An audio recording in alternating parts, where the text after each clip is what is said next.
नमस्कार दोस्तों, मैं चौहान सर। आज एक ऐसे गांव के विषय में बताने जा रहा हूं जिस गांव के आधे से अधिक महिलाएं विधवा हैं।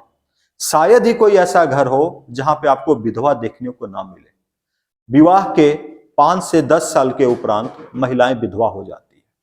और बता दूं कि 40 साल से उम्र के ऊपर कोई व्यक्ति अगर जी गया तो इस सौभाग्य की बात है। यानी 40 साल उम्र में महिलाएं अधिकतर विधवा हो गई है। तो 40 साल उम्र का राज क्या है? क्या 40 साल से उम्र के अधिक पुरुष इस गांव में जिंदा है या नहीं जिंदा है? तो बता दूं कि 50 से ऊपर का उम्र का 5 से 6 व्यक्ति मिलेगा आपको।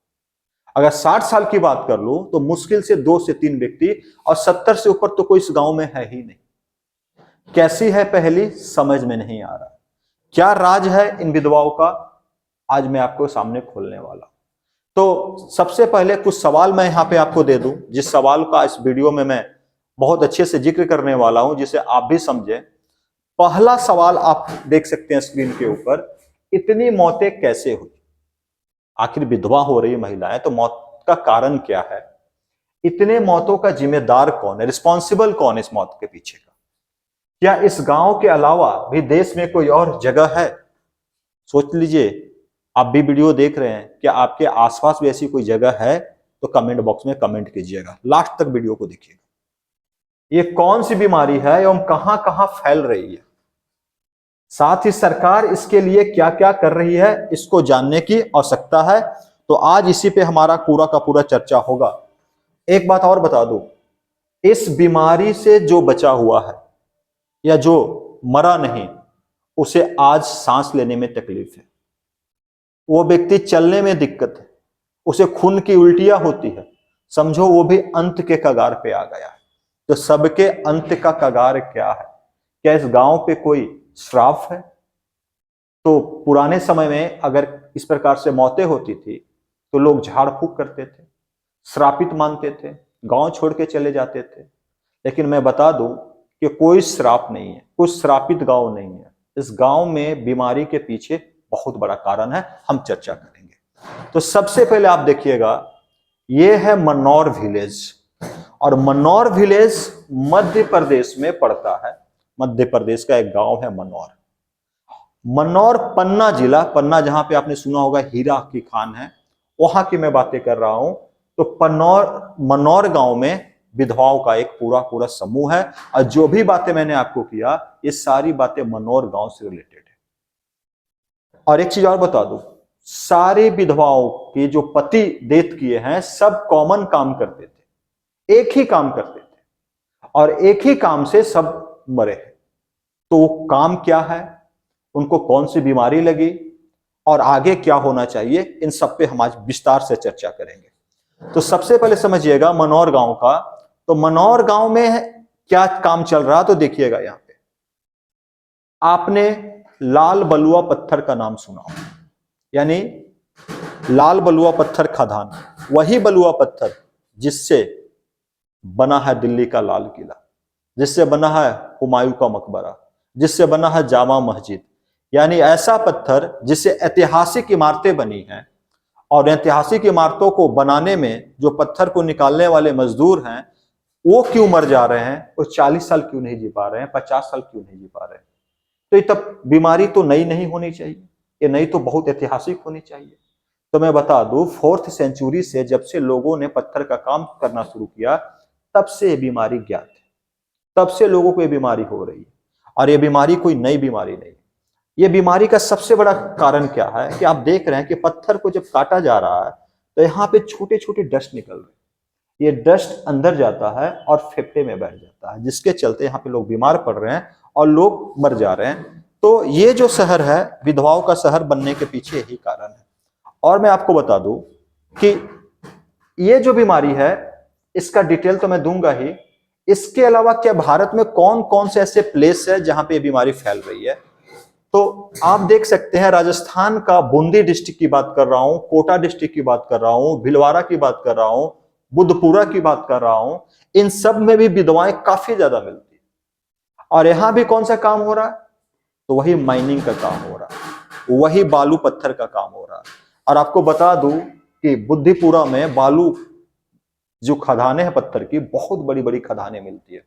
राजस्थान में भारत में सबसे अधिक खदानें पाई जाती है और मौत की संख्या भी राजस्थान में काफी ज्यादा है। तो आज चर्चा गमगीन है, आज चर्चा बहुत जरूरी है। ऐसी चर्चाओं को बड़े ध्यान से देखिएगा और समझिएगा। तो 4th सेंचुरी की हमने बात की कि 4th सेंचुरी से बीमारी आई हुई है, लेकिन क्या ब्रिटिश ने इस बीमारी को जानने का प्रयास किया? कि उन्होंने एक रॉयल कमीशन बनाया था और रॉयल कमीशन ने यह बताया था कि इस प्रकार की कोई बीमारी नहीं है। तो ब्रिटिश क्यों बताएंगे कि भारत में बीमारी है और भारत के मजदूर मर रहे हैं? क्योंकि ब्रिटिश के लिए उस समय था आर्थिक काम करना और लोगों को काम करवाना और खटवाना। तो लोग मरते गए। प्राचीन भारत में हमें बीमारी की जानकारी नहीं थी, दैवीय श्राप समझते थे और लोग मर जाते थे। आप सोचिए 1829 से पहले अगर हम बात करें, जब भारत में सती प्रथा था, सोचिए अगर कोई पुरुष मर जाते होंगे इन बीमारियों से तो 40 साल उम्र जाते जाते महिलाओं को भी चिता पे जला दिया जाता था। कितनी खतरनाक स्थिति है। आज का हमारे आधुनिक समाज में कम से कम लोगों को तो मरने के बाद महिलाओं को नहीं जलाते, पहले तो विधवा दिखाई ही नहीं देती थी। क्यों? विधवा को साथ में जला दिया जाता था। बाद में हमारे देश में लॉर्ड विलियम बेंटिंक ने सती प्रथा को अवरोध किया, तब से महिलाओं का जान बचा। तो अब महिलाएं विधवा के रूप में जगहों पे दिखाई देती है। तो बात मैं करने जा रहा हूं कि कौन सा व्यक्ति है भारत का जिसने सबसे पहले इस बीमारी के बारे में पता किया और बीमारी का नाम क्या है। आपको यहां पे दिखाई दे रहे होंगे doctor Y Subba Rao. Doctor Y Subba Rao ने इस बीमारी की पहचान किया, इसे बताया सिलिकोसिस डिजीज। यानी सबसे पहले इन्होंने बताया, आपने एक मूवी देखा होगा अभी हाल में केजीएफ आया था, केजीएफ में एक माइंस दिखाया गया था, कोलार माइंस। तो इन्होंने सबसे पहले इस कोलार माइंस में अध्ययन किया जहां सोना निकलता है, और कोलार माइंस में अध्ययन करने के बाद जब रिपोर्ट इन्होंने तैयार किया, उस रिपोर्ट में बताया कि सिलिकोसिस डिजीज यहां पे हो रही है। और साथ में इस रिपोर्ट में कुछ और जगहों को इन्होंने दिखाया था, जैसे सिलिकोसिस बीमारी कहां कहां होती है। तो आप यहां पे देख रहे हैं कि ये गोल्ड माइंस है, आप यहां देख रहे हैं स्टोन माइंस है, आप यहां देख रहे हैं कोल माइंस है, और आप यहां देख रहे हैं माइका माइंस है। यानी जहां पे माइनिंग का काम हो रहा है। मैं सिर्फ गोल्ड माइंस या रेड स्टोन माइंस की बात नहीं कर रहा हूं, मैं कोल माइंस की बात कर रहा हूं। मैं खुद कोल माइनिंग एरिया में रहने वाला व्यक्ति हूं और कोल माइनिंग के जो डस्ट है उससे मैं खुद अवेयर हूं। अभी मैंने एक रील्स डाला था जो हमारे क्षेत्र में धनबाद में, लोयाबाद में कोल माइंस के छोटे छोटे डस्ट आके गिर रहे थे, जो लोगों की सांसों में जा रही थी। वो घातक सिलिकोसिस बीमारी दे सकती है और लोग जिससे मर सकते हैं। जो बात आज मैं पन्ना के मनौर की बात कर रहा हूं, कोटा की बात कर रहा हूं, बुधपुरा की बात कर रहा हूं, धनबाद डिस्ट्रिक्ट भी इस बीमारी से बचने वाला नहीं है। जो कंडीशन है यहाँ पे, या जो भी माइनिंग के क्षेत्र में आप रहते हो, ये मत सोचिए जहां माइंस है बस बगल में आप बीमार पड़ोगे। माइंस से 50 किलोमीटर 60 किलोमीटर की दूरी पे भी आप बीमार पड़ सकते हो, क्योंकि हवाओं के साथ ये डस्ट उड़ करके आपके घर तक पहुंच रहे हैं। ये जानना जरूरी है और इस पे लगाम लगाना जरूरी है कि डस्ट ना उड़े कम से कम। तो देखिएगा ये सब माइंस में ये सारी चीजें हो रही है। तो आखिर सिलिकोसिस है क्या? तो सिलिकोसिस क्या है कि जब माइनिंग का काम चलता है तो माइंस खोदने के समय तो हम ड्रिल जो करते हैं या हम जो ब्लास्टिंग करते हैं ना, इससे पत्थर के छोटे छोटे टुकड़े होते हैं, चाहे माइका के टुकड़े हो जाए, अति सूक्ष्म कण, माइक्रो जो कण हम बोलते हैं वो हो जाते हैं, जिसके कारण ये बीमारी आपको देखने को मिलती है। ये जाते हैं सबके सब फेफड़े में और बीमारी देते जाती है। तो देख लीजिएगा सिलिकोसिस में प्रॉब्लम क्या, ये बीमारी का नाम क्या, सिलिकोसिस। इसी सिलिकोसिस बीमारी ने महिला को विधवा किया, जिस पे रिपोर्ट हम बात कर रहे हैं। महिलाओं का विधवा करने का मतलब है कम उम्र में पुरुषों की मृत्यु हो जाना। देखिएगा सबसे पहले ये जो व्यक्ति है, या तो हो सकता है कोल माइंस का व्यक्ति हो सकता है गोल्ड माइंस का व्यक्ति हो, या हो सकता है माइका माइंस का व्यक्ति हो, किसी माइंस का व्यक्ति होगा। जब ये काम करता है ना, तो छोटे छोटे डस्ट पार्टिकल जो आपको दिखाई नहीं देते, वो माउथ और नोज के सहारे चले जाते हैं, और जो यहाँ पे फेफड़ा आपको देख रहा, फेफड़े में जाकर के बैठ जाता है। और फेफड़े में बैठने के बाद देखिएगा इस प्रकार से यहाँ पे चीजों को सिलिका के पार्टिकल्स आकर के फेफड़े में जगह ले लेता है। और जब सिलिका के पार्टिकल्स फेफड़े के अंदर चले जाते हैं ना, तो ये फेफड़े को हार्ड कर देते हैं। देखिए फेफड़े का काम क्या है, फेफड़ा सिकुड़ता है, फैलता है, सिकुड़ता है, फैलता है। जब ये पार्टिकल्स आकर बैठ जाते हैं तो इस फेफड़े को न सिकुड़ने देता है पूरा, न फैलने देता। ना सिकुड़ने देता है ना फैलने देता। जब आपका फेफड़ा हार्ड हो जाएगा, जब फेफड़ा सिकुड़ेगा नहीं और फेफड़ा फैलेगा नहीं, इसी बीमारी को हम सिलिकोसिस बोलते हैं। और सिलिकोसिस बीमारी फेफड़े के अंदर होता है। और किससे होता है? माइंड से निकलने वाले जो छोटे छोटे पार्टिकल्स हैं जो फेफड़े के अंदर चले जा रहे हैं, इससे होता है। तो मैं आपको बता दूं, जो मनौर डिस्ट्रिक्ट है, मनौर डिस्ट्रिक्ट के लगभग सभी युवक जो मर गए वो सेम काम करते थे, रेड स्टोन माइंस में काम करते थे, लाल बलुआ पत्थर के माइंस में काम करते थे और कम उम्र में मारे गए। क्यों? क्योंकि ये मजदूर हैं। मजदूरों का प्रचलन क्या है भारत में कि उनको खटाना है, पेमेंट जो मानक है वो देना है या नहीं देना है वो तो अलग बात है, बट सेफ्टी टूल्स नहीं देना है। हम लास्ट में आपको सेफ्टी टूल्स के बारे में बात करेंगे कि माइनिंग में काम करने वाले व्यक्ति को क्या क्या सेफ्टी टूल्स मिलना चाहिए। और आप देखिएगा कि आपके आसपास जो माइनिंग काम चल रहा है उसमें ये सेफ्टी टूल्स दिए जाते हैं या नहीं दिए जाते हैं, कमेंट करके बॉक्स में बताइएगा। तो इस प्रकार से फेफड़ा क्या हो रहा है? फेफड़ा ट्रैप्ड हो जा रहा है और चीजें देखने को मिल रही है। देखिएगा, अब समस्या क्या है मजदूरों के पास? मजदूरों के पास सबसे बड़ी समस्या है कि इनके पास पैसा है नहीं। ये जाएंगे किसी अपने ग्रामीण हॉस्पिटल्स में, और ग्रामीण हॉस्पिटल में जब जाकर के इलाज कराते हैं तो जो सिलिकोसिस बीमारी है वो टीबी से मिलती जुलती बीमारी है। टीबी भी फेफड़े की बीमारी है। ज्यादातर डॉक्टर जब डायग्नोसिस करते हैं तो यह पाते हैं कि व्यक्ति को टीबी है और टीबी का इलाज चला देते हैं। एक तो गरीब व्यक्ति और बीमारी है सिलिकोसिस, और क्या चल रहा है? टीबी का इलाज, और उससे शरीर पे दुष्प्रभाव और पड़ जाते हैं। और दूसरे क्या होता है कि इलाज काफी महंगा होता है, कंपनियां जल्दी इलाज पे खर्च नहीं करती, जिस कारण इनको काफी समस्या है। कंपनियां सुविधा तो देती है, लेकिन सुविधा जाकर हॉस्पिटल्स में आप देखें कि जितने भी मेडिसिन आपको खरीदने होंगे ना, सारे मेडिसिन बाहर से मिलेंगे। और मेडिसिन डॉक्टर कौन सा लिखेगा? जो उस मेडिसिन में डॉक्टर्स को मोटा रकम पे किया जाए, कमीशन पे किया जाए, और वही मेडिसिन लिखेंगे। जेनरिक मेडिसिन तो लिखना डॉक्टर भूल ही गए हैं भारत में। गरीब मजदूर का पैसा भी चला जाता है, साथ में मौत भी हो जाती है इस कारण से। और गांव के हॉस्पिटल में अल्ट्रासाउंड है नहीं, बायोप्सी है नहीं, HR CT स्कैन है नहीं। अगर इस बीमारी को पता करना है तो उसका सबसे उपाय ये 3 चीजें हैं जिससे बीमारी पता चलेगा और डॉक्टर देख के बता देंगे कि आपको सिलिकोसिस है। तो मैं आपको सबसे पहले बता दूं कि सिलिकोसिस से जो मर जा रहे हैं लोग, उनकी विधवाओं को कितना मिलता है? मात्र 600 रुपया महीना। क्या 600 रुपया महीना में किसी विधवा का गुजारा हो सकता है? नहीं हो सकता। सिंपल सी बात है। हम मैया योजना के नाम पे या कई योजनाओं के नाम पर 2,500 रुपया या केंद्र सरकार का योजना ला करके 4-4 हजार रुपया बांट दे रही है। क्या विधवाओं को सम्मान से जीने का हक नहीं है? एक तो ऐसे ही विधवा को समाज में शोषित कर दिया जाता है, शोषण किया जाता है, ऊपर से आर्थिक न होने के कारण उनका और भी जीवन मुश्किल हो जाता है। तो विधवाओं का पैसा बढ़ाने की आवश्यकता है या नहीं, ये आप खुद तय करें कि विधवाओं को पैसा बढ़ाया ना जाए। अब सरकार इसके लिए क्या कर रही है? तो राजस्थान में सरकार हो या MP की सरकार हो, कई MP में तो सरकार ने इसके लिए कोई ऐसा ड्राफ्ट ही नहीं किया। आप जीते जी आपके लिए हम कुछ नहीं करेंगे। मध्य प्रदेश सरकार, आप मर जाओगे ना तो आपके परिवार को 2 लाख 3 लाख रुपए कुछ है रकम आपको दे देंगे, जीते जी कुछ नहीं करेंगे। हाँ, राजस्थान सरकार ने अगर कोई सिलिकोसिस बीमारी से पीड़ित व्यक्ति है उसके इलाज के लिए 3 लाख रुपया देने का काम किया है, और साथ ही वो अगर कोई व्यक्ति मर जाता है तो परिवार को 2 लाख रुपए दिया जाता है। तो कम से कम राजस्थान सरकार इतना तो काम कर रही है। लेकिन MP में जहां विधवाओं का एक समूह है, एक ग्रुप हो चुका है, वो आधे से ज्यादा गांव विधवा हुआ है, वहां पे क्या किया जाए? अब लोग कतरा रहे हैं कि हम माइंस में जाके काम करें। तो ये एक समस्या है। अब इस समस्या को थोड़ा सा मैं लेके आता हूं कोल्ड फील्ड में, धनबाद में। मैं धनबाद में रहता हूं तो धनबाद के बारे में बात करूंगा। झरिया जो भारत का राजधानी कहा जाता है कोयले की, यहाँ पे डेली हजारों टन कोयला निकाला जाता है, लाखों टन कोयला का प्रोडक्शन होता है। इन लाखों टन के कोयला के प्रोडक्शन के समय ये जो सिलिकॉन के जो पार्टिकल्स है छोटे छोटे, ये निकलते हैं और मजदूरों के नाक मुंह में जाते हैं।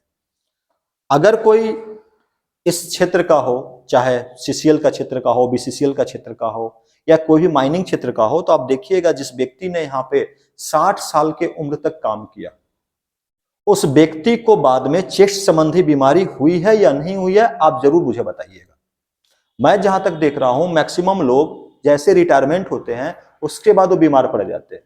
जितना उन्होंने जीवन भर कमाया सारा खर्च उनका इलाज में जा रहा है, क्योंकि हॉस्पिटल से दवा तो मिलेगा नहीं। आपको बेड के नाम पे, डॉक्टर के नाम पे सहूलियत तो दे दिया जाता है, लेकिन इलाज सही से नहीं किया जाता। तो लोग इलाज कराने कहाँ जा रहे हैं? तो बड़े बड़े प्राइवेट हॉस्पिटल में जा रहे हैं। और मैं धनबाद की बात करूं, धनबाद में कई प्राइवेट हॉस्पिटल्स हैं, जैसे सरफी है, जैसे जलान हॉस्पिटल है, जैसे प्रगति नर्सिंग होम है, जैसे और भी हॉस्पिटल हैं। इनका बिल मजदूरों को लिए बहुत ज्यादा हो जाता है। तो ये जितना कमाते हैं रिटायरमेंट में मिलता है, लास्ट में इनका पैसा मेडिकल में चला जाता है। बीपी संबंधी बीमारियां हो जा रही है काम करने के बाद। तो अधिकतर मजदूर आपको फेफड़े संबंधी बीमारियों से मिलेंगे, टीबी संबंधी बीमारियों से मिलेंगे। और इन सब बीमारियों का कारण क्या है? यही डस्ट पार्टिकल है, और डस्ट पार्टिकल से बीमारियां हो रही है। और क्या आपके आसपास कोई ऐसा व्यक्ति है जो डस्ट के कारण डेथ हुआ है या नहीं हुआ है? इससे भी आप मुझे बताइएगा कमेंट बॉक्स में। मैं आपके नाम के साथ अगले वीडियो में बातें करूंगा कि आपने क्या किया, क्योंकि ये हमारा पार्ट 1 है इसके ऊपर, ठीक है।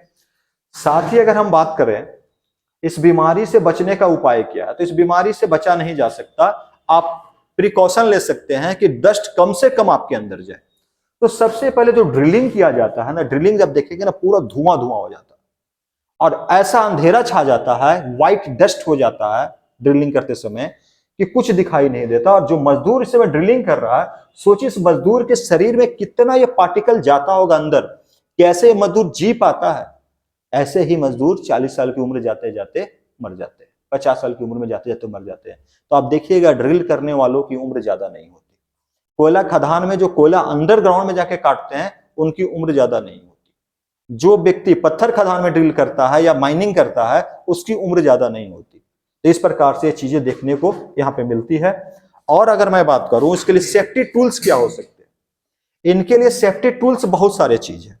जैसे आप देखिएगा कुछ चश्मा यहाँ पे बनाया हुआ है, उनको चश्मा देना पड़ता है माइनिंग के लिए, उनको कैप देना पड़ता है, उनको ये इस प्रकार के कपड़े देने पड़ते हैं, हैंड ग्लव्स देना पड़ता है, उनको शू देना पड़ता है, उनको ड्रेस देना पड़ता है। लेकिन मैं ईमानदारी से बताऊं कि धनबाद में मैंने कई आउटसोर्सिंग कंपनियों को देखा है, कहीं इस प्रकार के टूल्स लगभग ना के बराबर दिए जा रहे हैं। सेफ्टी जो मानक है, सेफ्टी मानक की धज्जियां उड़ा कर रखी गई। मैं खुल के बातें करता हूं, सेफ्टी मानक की धज्जियां उड़ा कर रखी गई। अब ये किसकी मिली भगत से होती है? कंपनियां क्यों ये सब नहीं खरीदते? क्योंकि उनको ये सब देने में एक अलग से बजट तैयार करना पड़ेगा, अलग से खर्च करना पड़ेगा। यहाँ तो जो कंपनियों के ऑनर है ना, प्राइवेट कंपनियां जो माइंस में आई हुई है, वो पूरा पेमेंट तक नहीं देते। जहां मजदूर की पेमेंट 30,000 होना चाहिए गाड़ी चलाने के लिए, 18,000 में खटवाते हैं। आपको करना है तो करो, नहीं तो दूसरा ड्राइवर तैयार है। बेरोजगारी का आलम है, झारखंड है भैया। झारखंड हो, बिहार हो, उत्तर प्रदेश हो, मध्य प्रदेश हो, छत्तीसगढ़ हो, ये सब आम चीजें हैं देखने को। हम नॉर्थ इंडिया की जो बातें करते हैं ना, एकदम आम चीजें हैं देखने को। मजदूर का शोषण किया जाता है। और जो कंपनी के मालिक है वो किस गाड़ी से घूमते हैं? तो BMW से। वो किस गाड़ी से घूमते हैं? तो रेंज रोवर से। और मजदूर हीरो होंडा बाइक से, डिस्कवर बाइक से। और ये कितना जी पा रहे हैं? बहुत कम। लास्ट में जितना इन्होंने माइंस से कमाया वो कहां चला गया? मेडिकल एक्सपेंसेस में। तो आप बताओ, क्या ये जो नीतियां हैं धरातल पे लागू क्यों नहीं हो पाती? गवर्नमेंट यहां फेल क्यों हो जा रहा है? जब इलेक्शन आता है तो हम बहुत बड़ी बड़ी बातें करते हैं कि हम फलना पार्टी को जिताएंगे, फलना मेरे कास्ट का व्यक्ति है हम इसको वोट देंगे, फलना हमारे धर्म का व्यक्ति हम इसको वोट देंगे। यहाँ धर्म मजहब देख करके नेता तो काम नहीं कर रहे। नेता जो नीतियां अपना रहे हैं वो नीति को भी सही से लागू नहीं कर पा रहे हैं। क्या एक आउटसोर्सिंग माइंस का एक ड्राइवर का पेमेंट किसी खदान में 18,000 मिलना चाहिए? आप हमको बताओ। बहुत जगह ऐसी चीजें हो रही। अगर आपके क्षेत्र में भी कम पेमेंट दिया जा रहा है तो कमेंट बॉक्स में आप कमेंट कर सकते हैं, कोई बड़ी चीज नहीं है। तो मैंने आज जो मुद्दा उठाया है, इस मुद्दे में मैंने आपको एक बीमारी को समझाया, एक गांव के महिलाओं के दर्द को समझाया और बहुत सारी चीज को समझाया, कोल फील्ड के दर्द को समझाया। ये बूंदी, कोटा, भिलवाड़ा, बुद्धपुरा, आप इसमें धनबाद का तो आंकड़ा ही अवेलेबल नहीं है, कोल माइनिंग का आंकड़ा अवेलेबल नहीं है। नहीं तो मैं कोल माइनिंग के आंकड़े पे भी खुलकर बात करता कि यहाँ पे क्या हो रहा है। तो समझिएगा, ऐसे जो मौत लोगों को भेंट दिया जा रहा है और महिलाओं को कम उम्र में विधवा कर दिया जा रहा है, इसका दोषी कौन है? ये आपको कमेंट बॉक्स में बताना है। अगर आपको वीडियो पसंद आया होगा तो चैनल को सब्सक्राइब कर ले और याद रखिए दूसरे तक भी इस वीडियो को पहुंचाइए जो इस चीज को समझ सके। कि आखिर हमारा फेफड़ा को किस चीज से नुकसान हो रहा है, सबको सीखने की जरूरत है। तब तक के लिए धन्यवाद, नमस्कार, जय हिंद दोस्तों।